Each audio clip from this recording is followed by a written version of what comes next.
and welcome to the Seniorship Podcast, where we try to find out something about what are the elements, the factors that contribute to a happy and fulfilled later life. Well, define later life.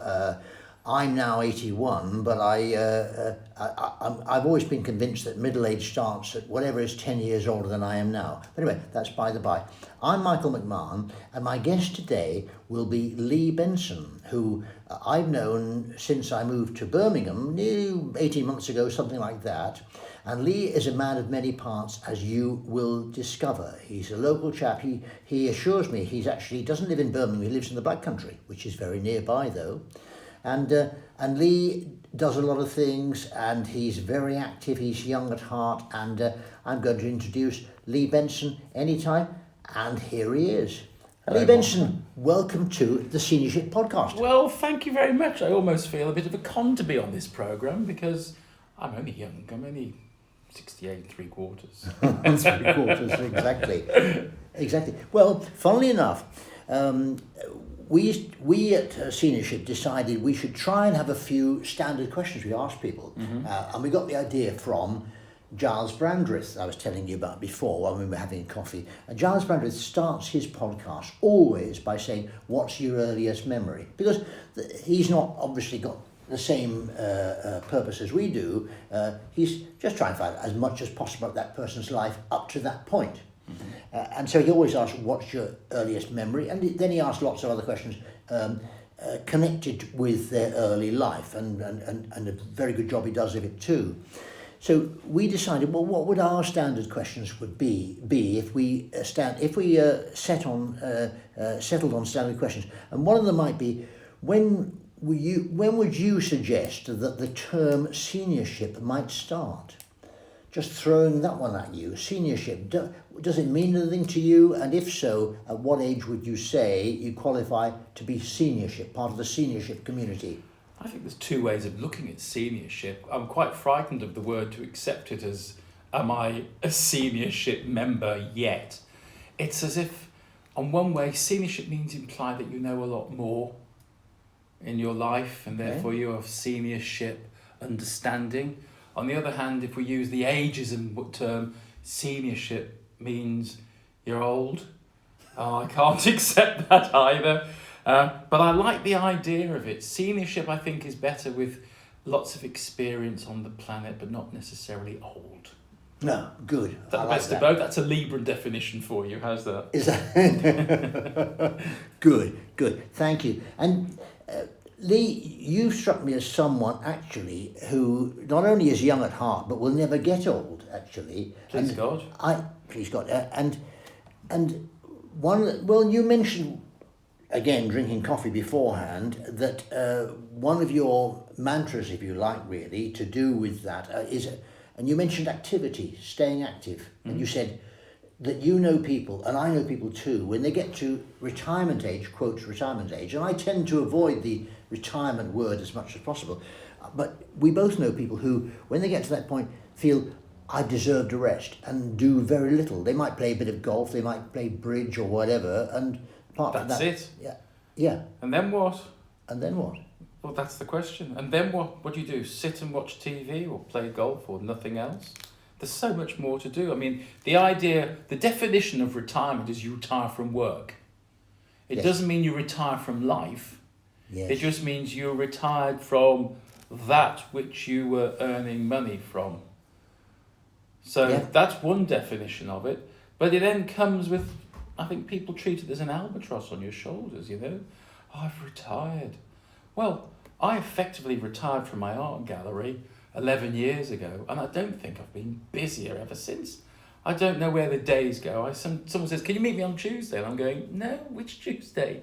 Because suddenly there's loads of things, and I often wonder, how am I doing all this? And used to run an art gallery for 14 years, which was 7 days a week. What does retirement define my life at? I won't accept I'm retired. I have a bus pass, that's useful. I've got that. That's the definition, yes. You know, I get free prescriptions, I get what else do you get free? I suppose you get a cheaper deal if you want to go to the pictures. I I can't accept that I'm a senior citizen. No. That's for old people with shopping trolleys and things and old coats and mumbling and going, oh, I remember the old days. Well, if you can remember the old days, that means your brain's very good, so that's active. Yes. So if we talk about age, if your mind is active and you are active, then you cannot be old. Good. I like that.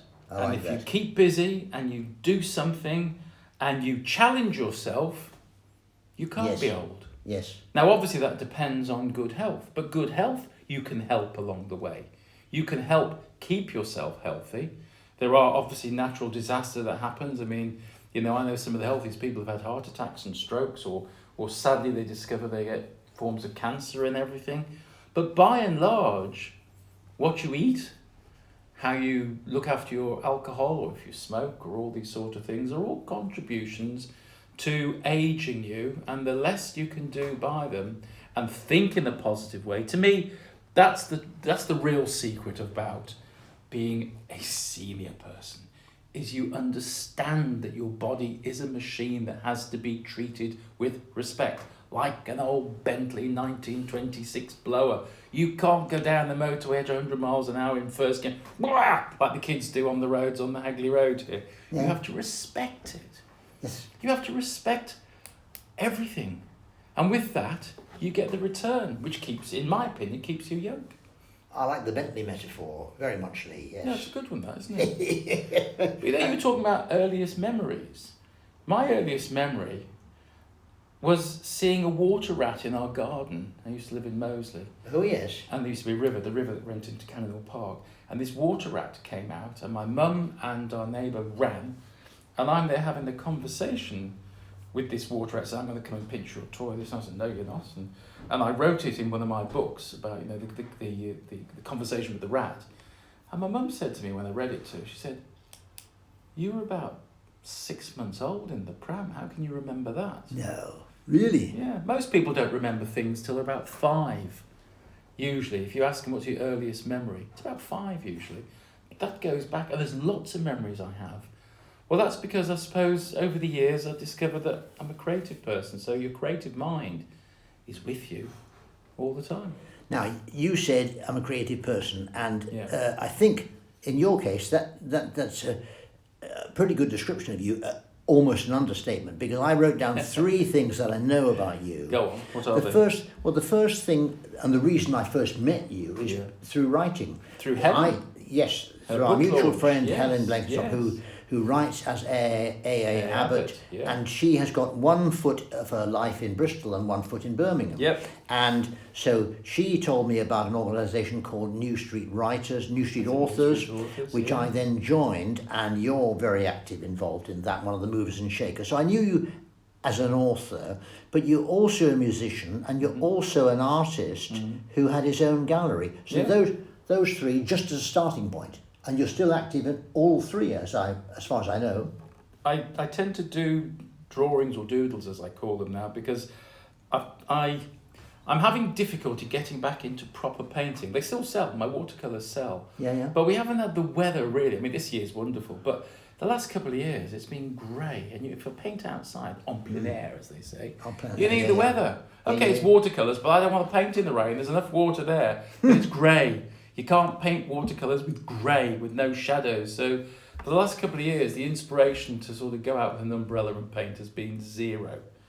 But my sketching is still very much, I'll take my little book and my couple of pens, and I'll just sit and do doodles, sketches, because that's better than just a photograph. Yes. And that's important to at least keep going. And then I can't find that I can write and paint at the same time, because it's although it's creativity, you have to give an awful lot of your brain into looking and painting. It takes a lot. Yes. But if I'm sitting there thinking chapter 15 and I'm looking at the seascape thinking, oh, that's really good. Oh, yeah, but Emily's going to do this and that and the other. I'm conflicting with myself. Yeah. So at the moment, I'm writing and I'm not painting. But I'd like to finish my 2 novels and then take 6 months out and just paint watercolours. And then amongst it, play the piano. As you do, otherwise your hand seize up, so you've got to keep them more mobile, you see. I mean, I'm in awe of all the different things you do, Lee, and always have been. And so this is why, for me, it's very interesting to learn what is your secret. And staying active, you say, is one thing. Variety seems to be, the key. Stimulate your mind. Yes. Keep the mind active. Don't let the dry cells dry out. And do things for other people. It isn't difficult to be nice. It isn't difficult to get involved and help those that don't know their future path. So if you've got lots of knowledge, I mean, I've been in retail since I was 6. My grandpa's sweet shop I started off, and I was a sales director for one company for 15 years. I had my own art gallery for 14 years. There's a wealth of knowledge there without bits of paper, but there's a wealth of knowledge to help those coming up who are just taught the education system, which isn't very forthcoming in helping them for life. And I got involved with a charity called Leaps and Bounds, and another one was setting up, which is about finding paths to make their creative juices flow and to help them to think and to help them to be better about themselves and learn more about themselves.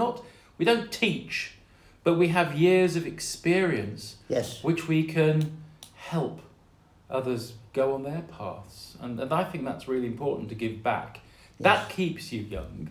I did the similar project with they were all special needs people from 18 to 80 odd. Yeah. And the same rules apply. Everybody needs a bit of help now and again. And if you can just help mentor them, very different word mentor is to teach, Yes. that they're finding out about themselves, then you're giving back. There's a theory. You work hard and you get your money and then you do what you want with it. But actually, if someone hadn't put breath into your life, you couldn't do any of these things. No. So the reason that you've been able to do all this is someone above you has said, go on, do it. But at the same time, they always say, believe in charity. And charity means giving back, not always financially, but emotionally and spiritually.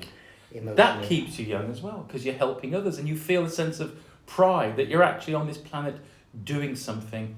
And I get a great, not a kick, but I get a great sense of satisfaction seeing some of the youngsters, some of the else's all go on and feel better about themselves. In lockdown, I got involved with some octogenarians. Yes. I had up to 40 at one point. Every week I gave an art class, not teaching people how to paint. Yes. And it was all on Zoom because obviously you couldn't go and meet everybody. And every week more and more people were coming along and we'd talk a little bit about some of the artists and we'd find a picture. That's nice. And I said, I just want you to look at it and get a pencil, whatever you've got, pencil, pen, your grandchildren's crayons, and just close your eyes and draw it. Now what you're actually doing is you're taking the person out of the stress which lockdown caused for a lot of people, and the after effects on the young and the old is awful. Yes. If you were stuck on your own, you were stuck on your own, and that's a prison sentence.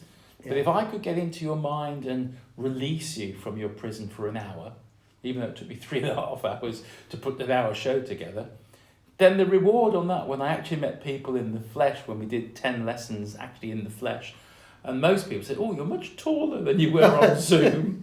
You were short and I on Zoom. looked forward, I look forward to you talking and us doing stuff. And I'm not very good at painting, and I'm not very good at painting, but that's not the point.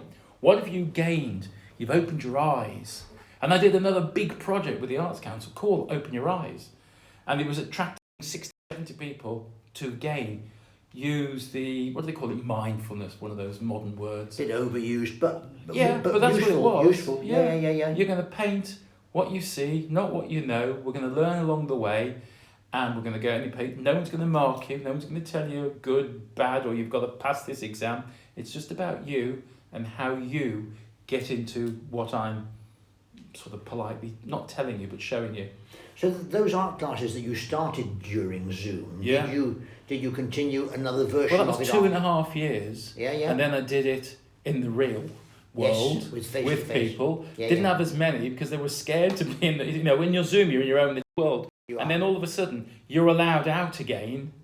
You're back in the world, and 11 o'clock suddenly, I'm having the coffee with so-and-so, or I'm doing this. Good, well, that's life, but, I'd love to do another class with you. Could you do it at 3 o'clock? The majority wanted at 3 o'clock? Yes. I can only do 2 o'clock. Well, the majority are doing 3 o'clock, so that's it, Be there. And it's it hurts that way because you're giving a lot of your time to somebody's, Yes. and all you want is, look, I just want an hour of your time in 1 week. You can make time for it. You did it when you had no choice. Yes. Now you have the choice, and you're going to benefit from it. Don't back off. But, you know, that's life. People will do what they want, and brush your shoulders down and find something else to do. People do what you want. So giving back, helping others, clearly is a big part of your raison d'etre. Yeah. The small thing I noticed today, when we were having coffee earlier, a woman was just walking out of the room with a very smart jacket on. Very smart. Yeah, very distinctive jacket, and you complimented her on her jacket. And I think at first she was a little bit taken aback, but she accepted it very graciously and smiled. Yeah. And little things like that make a difference to a person's state. Making somebody feel good is effortless. I mean, they always say Librans were natural flirts. I'm not flirting. I see, I observe. I'm dyslexic. I like imagery. I had the same thing happen to me yesterday, which actually took me back. I wear loud shirts, as you know. Yeah. And there's this beautiful shirt. There were buttons, but it looks like lots of splashes of colour. Yes, and I'm just yes. crossing over at the traffic lights at the bottom of Hale Zone to go home. And this woman stops her car. The window comes down. She goes, "Excuse me." I went, "Yes." She lost. "Oh, I love your shirt." And I went, "Oh, Yeah. Thank you so much, madam. You've made my day." She said, "It's fabulous." And she just drove on. Isn't that great? took a Well, bow. look, we both feel the same about the benefits of, let's say, a sincere and specific compliment. And my daughters, because I've got, I think you've got daughters too, don't you? Two daughters. Two daughters. And by the way, I am told that according to psychologists who know about these things, the secret of happiness is to have two daughters. Is that right? Yes, and I've got two daughters. Anyway, Well, they nice to introduced know. me to a wonderful spoken word record by Baz Luhrmann. Now, Baz Luhrmann didn't write the piece, but he produced it. He made a spoken. So it was basically voiced by a narrator, professional narrator, music in the background, and it was called something like "Don't Forget the Sunscreen." So it was called Sunscreen. It hit the top of the hit parade. It did. He went to number one, I think. Well, what year was it? 90s, I think, something like that. He Anyway, talked over whole music, and he just you were sucked into the way he delivered it, wasn't it? It was exactly. He didn't write the words and he didn't speak them, but he just put the whole thing together. He got the anyway. The point is why my daughters introduced it to me. There's a lot of what I would call homespun wisdom, which is really, really good. Like, for example, he was saying to younger people, "Don't worry if you don't know what you want to do with your life." Some of the most interesting people I know, he said, had no idea at the age of 40 what they want to do with their lives. And then, it's put upon you, isn't it, when you're young, what you want to do? Exactly. How does a child? Very few know what they want to do at 13 or 4 or 11 or when you come out. I've got my O levels, A levels, what do they call them these days? What are you going to do? You need to do this. You need to do that. This pressure on having to do something, as you rightly say. I still don't know what I want to do in my life. I haven't got there yet. I'm trying lots of different things. But I survived it without, because I got glandular fever, so I survived it without my many O levels or A levels. I left home at 18 with a Fiat 500 and ended up selling that in Jordan and coming back at 21. And my 3 years away, I grew up dramatically with lots of real experiences, which was fabulous. And that's changed my life forevermore. Some of my colleagues went to school, went to university, got married, have allotments. Stop. And I'm still going, yeah, but I've done this. And there's still so much more to do. There is. And you can't see it, ladies and gentlemen, because this is an audio-only episode. But Lee, who's a large individual, extended his arms as far as they would go to say... Which is 6'1" sideways. Yes. You know, your arms stretched out are the length of your body. Are they? You know that? If you measure your hands extended, arms out straight, and you measure that, and then you put it from your head to your feet, it's the same. Same. Mm. I almost forgot. The Baz Luhrmann thing, the sunscreen thing, he began it by saying, wear sunscreen. Especially if you're in Australia, which is, I think, where he's from originally. And he said, now that's the only thing in this spoken word thing that is actually based on fact. The rest of it's just my own ideas.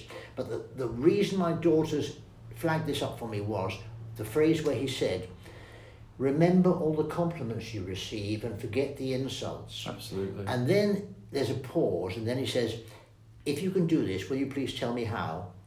In other words, we are usually much better at remembering the stuff that went wrong in our lives than remember. But that goes back to caveman philosophy, isn't it? Fight and flight. It's easy. The brain's easy to go to the negative. Yes. It's that much harder to stay at the positive, but the positive gives you far better reward. It does. For ages I couldn't remember. I didn't know why it was that we're better at remembering the bad stuff until I was talking to someone who said, it's easy.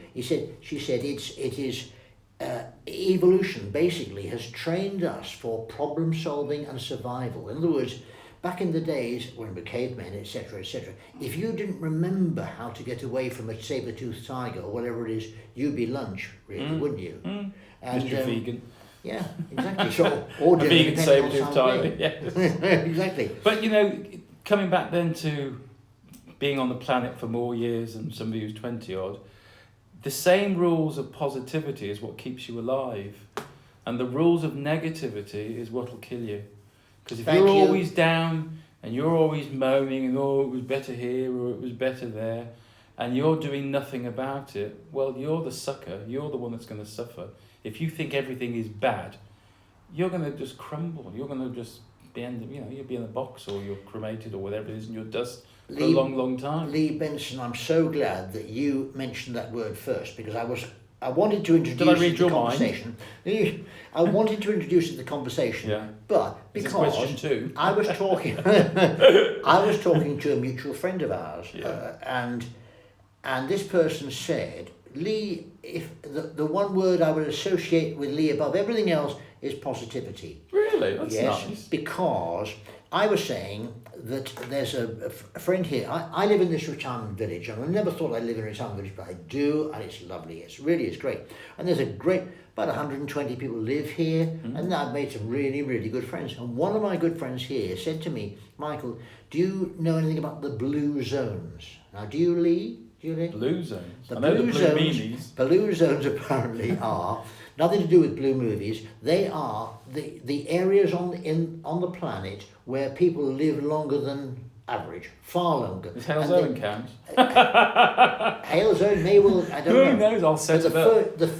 Apparently the first 5 blue zones, one was in Japan, one was in Sardinia, one was in California, one was in Costa Rica, and I can't remember the 5th one. Anyway, the point is that according to my friend here, who loves mathematics, she's fascinated by maths and statistics. She said they have done lots of multifactorial studies, large-scale multifactorial, to say what are the most important factors that would lead to this, you see. So we're talking more than living longer and healthier. We're living also about living healthier in a psychic way. Or what should I say? No.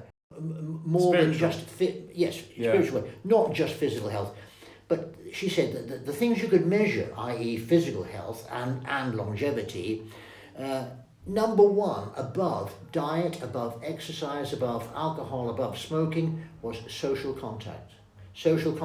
And so I was telling this story to this mutual friend of ours, Lee, and this person said, okay, yeah, I buy that. Absolutely, it makes sense. This is why I love living in a retirement village.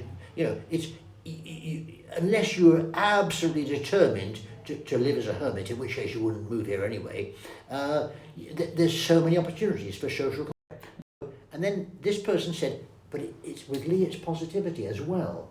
So I'm interested to know. I'm thinking, this is a factor, and I'm writing a blog piece right now for my Substack about the effect of positivity on later life. If you radiate positivity and you don't do you put the effort into it? No, it's natural. Yeah. If you practice it, it just happens, and then people will pick up on it. Yes. Equally so, if somebody's negative, we used to call them sort of energy vampires that suck the very living out of you in the room, and you feel that you're being drawn down into the earth.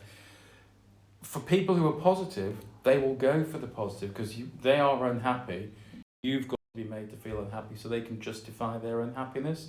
So you've got to radiate. You've got to be that star in the room. You don't do it deliberately, hello, I'm here, but you do it with your your spiritual energy. Hello, I'm here. I mean, I'm a very shy. I know I'm loud and all this, and people think I'm very upfront and stuff. But I'm a very shy person, really. I have to go into performance mode when there's a crowd of people. Yes. I never like crowds because I was in the Mulberry Bush and I left 10 minutes before the bombs went off when the IRA blew up the two pubs in Birmingham. Yeah. So I've always had that to deal with, which is something that I was able to confront last year when a lovely lady wrote a book about it, and I was one of the chapters in the book. And I met people who'd lost brothers, sisters, mothers, fathers, and I'm there almost feeling... We're talking, what year was that? 80, when was it, 84, I think. Okay. Or so, whenever the IRA, but yeah, because my friend had, was it 70? Oh, anyway, whatever it was, a long time ago. But it's affected my life. Sure. Until he gets confronted. And Maggie Fogarty wrote the book and interviewed me because I tried to write to her and I said, I can't, I'm suffering. She said, it's PTSD. I can't write what I want to say because it keeps coming back into my head, the visualization of my mother screaming when we walked into the house and we didn't know that the bombs had gone off. But you can survive by negativity, and I could permanently be negative about it all. Like, I'll never go into that room, I'll never do this. My wife brought me to the Isle of Wight, how 78,000 people, and I'm going, but I did it. You meant the festival, yeah. I did it, the festival, yeah. But she realised that we'd go in early, I'd sit beside the gantry where the cameras were, so I didn't have to see 73,000 people, and just had a few in front of me, and we'd be the first to get in and the last to leave. But I dealt with it, and still became, I did okay on that. I survived that. That's another thing I've dealt with. There's loads of things that happen in my life that justifies why I'm still here, in a positive way. Yes. It's easy to take all these things that have happened to me negative and collapse by it. But I won't, because that's not my purpose for being on this planet. I'm fine. And the older I become in years of experience, the more I realise that all these things are to add learning curves to my life.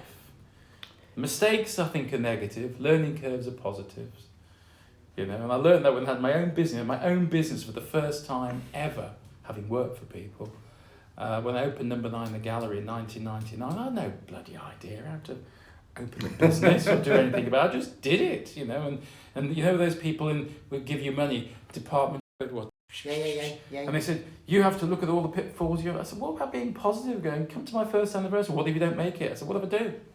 I have to stand on my own 2 feet. I mean, I'm dyslexic. I have no idea how to do the bloody paperwork. I've colour-coded everything.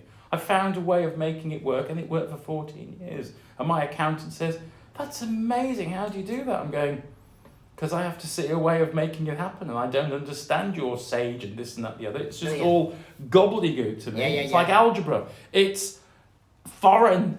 Let A plus B equal C plus D. And I'm going, okay, but now what? I'm none the wiser. You mentioned a word just now, purpose. Purpose. And I thought, purpose. That comes through with you, actually, yes. And you talk about giving back and helping others, etc., even in a small way with compliments, and giving back in terms of, say, the art classes that you ran during lockdown, and clearly a lot of people benefited from that, really. But you don't go around saying, I did this. I'm not a me person. I'm very much a we person. Good. I get shot down for you're doing this and you're doing that by people who aren't doing it. So they're jealous of what I've done. That's not my problem. In the old days, I'd feel bad by going, oh yeah, and try to justify why I've done all this stuff. I've done all this stuff because even my gallery was about helping artists, because I felt for them.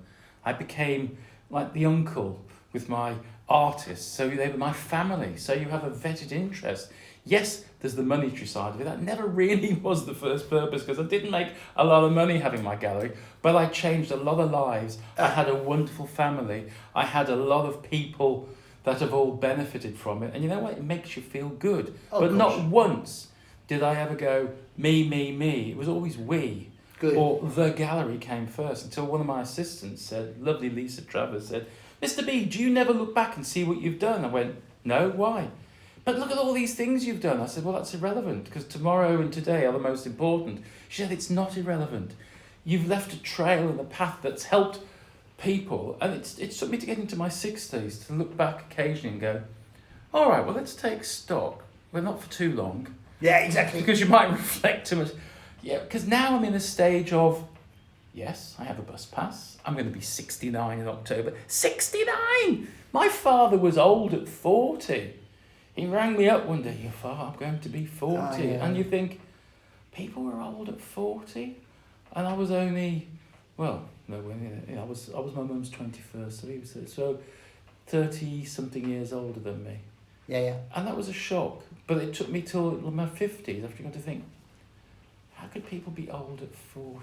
Because I left that over a decade ago. 69, my dad died at 69, you know, and admittedly that was young then to die. Yeah. Today it's ridiculous, isn't it? I think you hurt more, as you get older, it hurts more when you hear a young person dies. Anything naught up to 30 is tragic because you've got a life. Because you've lived another 30 years on top of that. So you have compassion and you can empathy and you can understand. But I don't think anybody can really understand, if you have kids, what it would feel like to have lost a child that you put on the planet. That's something that I please God, it never happens. I mean, I remember once when I was younger and I had this terrible dream and my daughter had died and I walked into the bedroom, they were only 5 and 7, and I shook her awake. Daddy, what are you doing? I went, oh, thank God for that. And that fear, that unbelievable fear of desperation, you know, it's just, wow. Well, so like you having two, I got 2 daughters, and I still remember the feeling of panic, being with them somewhere in a department store or shopping mall or something. You lose them for a second. Lose sight of them for a second. And those seconds, they're like hours. And do you know what? What? When you read the instruction manual, it doesn't tell you about these things, does it, when you put a child on the planet? No, but you still, when I say so, then you put grandchildren, which is not your doing, it's your generation that you've given your children, they've got children. Yes. There's a different sense of purpose. Your purpose of sprogging has been, and now you're seeing a reward, and you have a grandchild, and that's a whole different. I was panicking seconds before, when my daughter be right, this and that and the other, and then I spoke to my son-in-law and I said, she's all yours now. Why? Because you're responsible for her. I'm her father, but you are responsible for her, and I don't have to be in the front row. I can go in the wings. I can have a look back. I can say, your child's lovely thing. I haven't slept. Been there, done that, got the T-shirt, not my problem. I survived, you'll survive. Find your own way. And that's not cruel. That's putting it with a smile on the face. You're always going to be there for them. That's your right to be there for your children. And the feeling of pride when you see your own children being good parents themselves. You think, oh, wow. And what age do you get to where they start telling you things? And you think, oh, whoa. You're nowhere you telling me what to do with my life yet. I haven't reached that age. And I don't know, Michael, when that age is, that a child is allowed to tell their father, you're not doing it right. So, oh, excuse me. You know, oh, Dad, you've got to be careful. I'm going, whoa, I'm not old yet. Oh, yeah. Do you have that? No, I do. No. My daughters, they don't tell me what to do. But I they remember suggest, I was doing an interrail trip last year to go down to the south of Spain to visit a friend of mine who lives down there. And one of my daughters said to me, so where are you staying the first night, Dad? And I said, well, I don't know. I don't youthfulness. What? That's youthfulness. Yeah, you don't have to have everything planned for you. No. You will find a place. Exactly. You're sensible enough to go, there's a pension, there's this, can I have the room for the night? On the old phone. Yeah. I said, and anyway, I'm going to get a night train from Paris. All right then, where are you staying the second night then? And I said, well, I haven't booked it yet. Well, don't you think you should book it? So, in order to keep her happy, see, they are telling you. I agreed to book a hotel for the second night. Yeah. And when I got back, she said, "Oh, Dad, I'm so sorry." She said, "I know I was a bit over the top." She said, "But I now know it's what happens when you've got children of your own," and she has.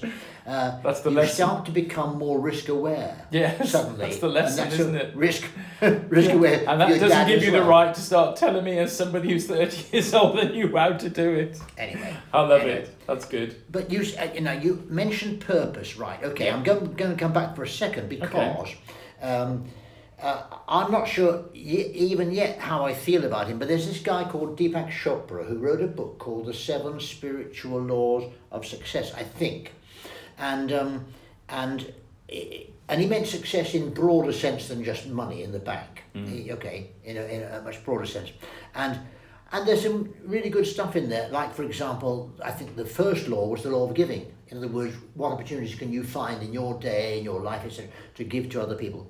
And the final one, this is the one I like best of all, is what he called dharma.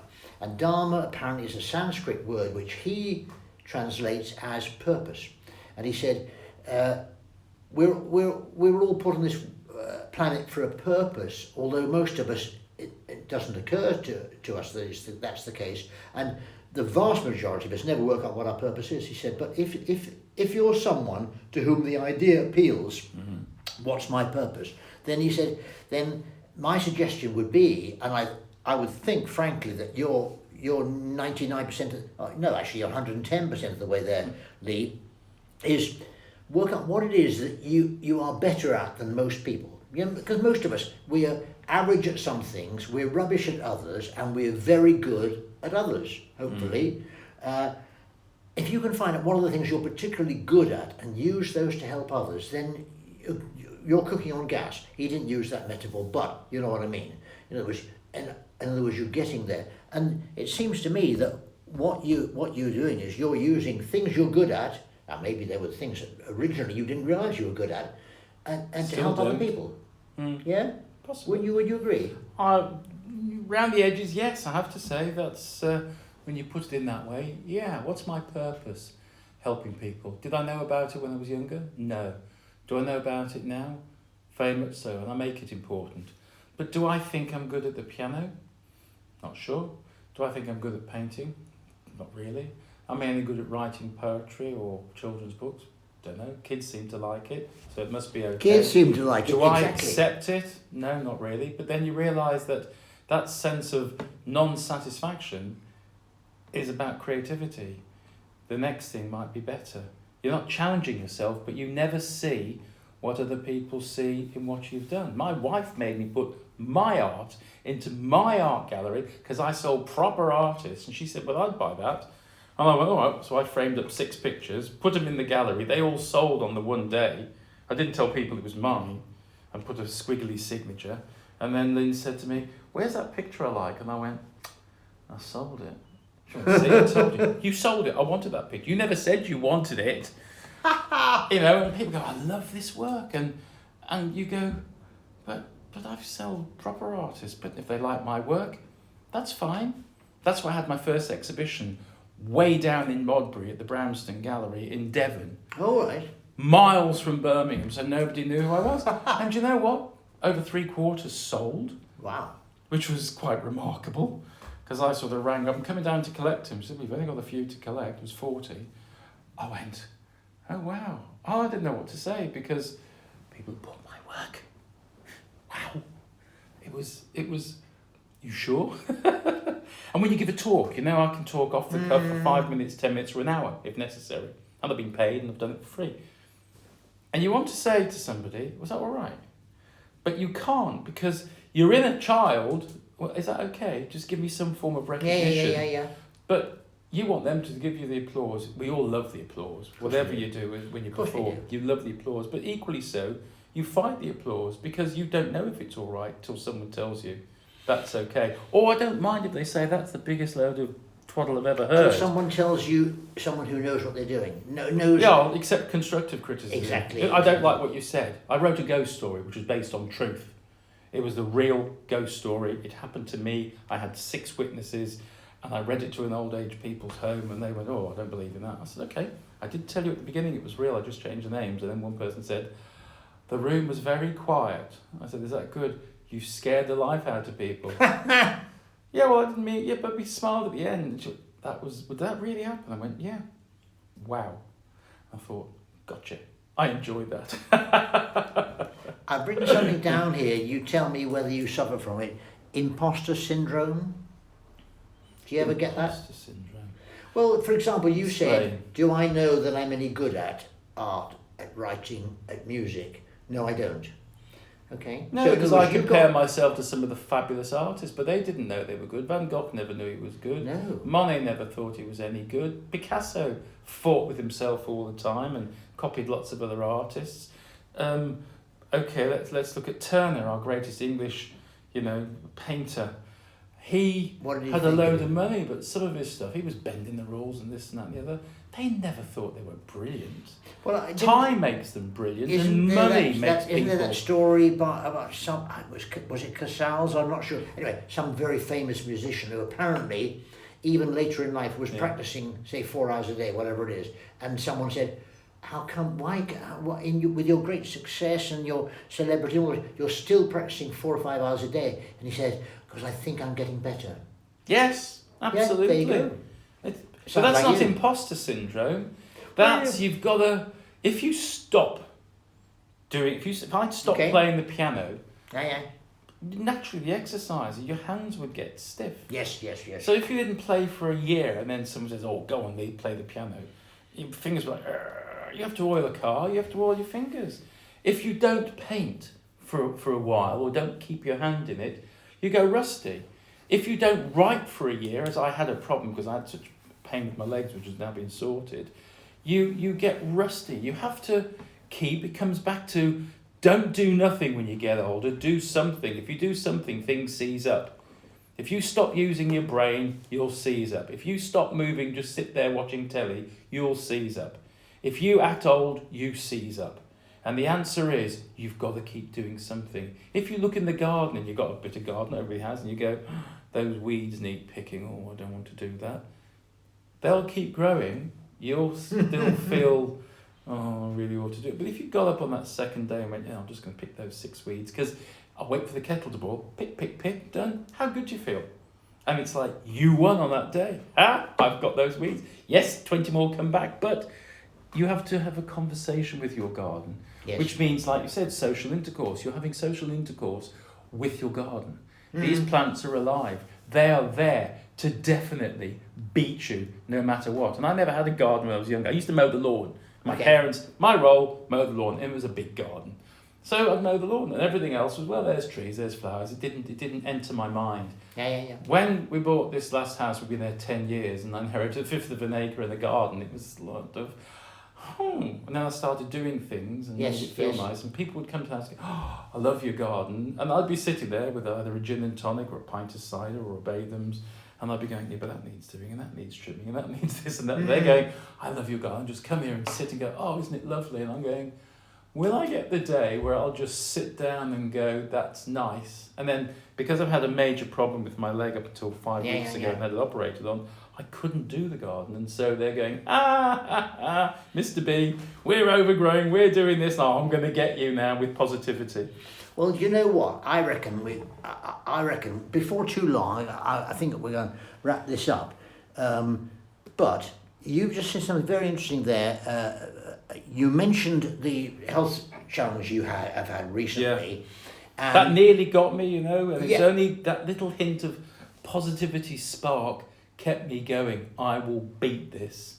And I have. And I determined to walk out, and that operation, admittedly it was on liquid morphine and it hit in my leg, but here's your crutches, you need crutches. I don't need crutches. And I walked from the hospital to the car. Madness. And I got home and eventually it sort of said, you idiot. But my wife said, I can't believe you did that. I'm going, I had to prove it to myself. Because when I went down for surgery, I looked like an old man. You could see the pain in my face. I was hunched. I felt there was no chance, but that one little spark hadn't gone out. And when I came back, it was like, hello, boys, I'm back in town. And that's what it is. Don't let anything bad really get to you. Learn by it. That's the last point. Learn by it. Recharge yourself. Go out there and be nice to somebody else, because that's what keeps you alive. Lee Benson, I cannot think of a better way to end this conversation. Thank you for having me. It was my pleasure, and I hope you enjoyed it. If you enjoyed it half as much as I did, then I've enjoyed it twice as much as Michael, you have. every time we chat, time just seems to go by, but thank you very much. I loved it. Mr. Lee Benson, I've been talking to here on the Seniorship Podcast, and I hope you'll come back again, Lee. Thank you. If you invite me, I will. I most certainly will. Thank you for listening, folks. Thank you. Bye for now.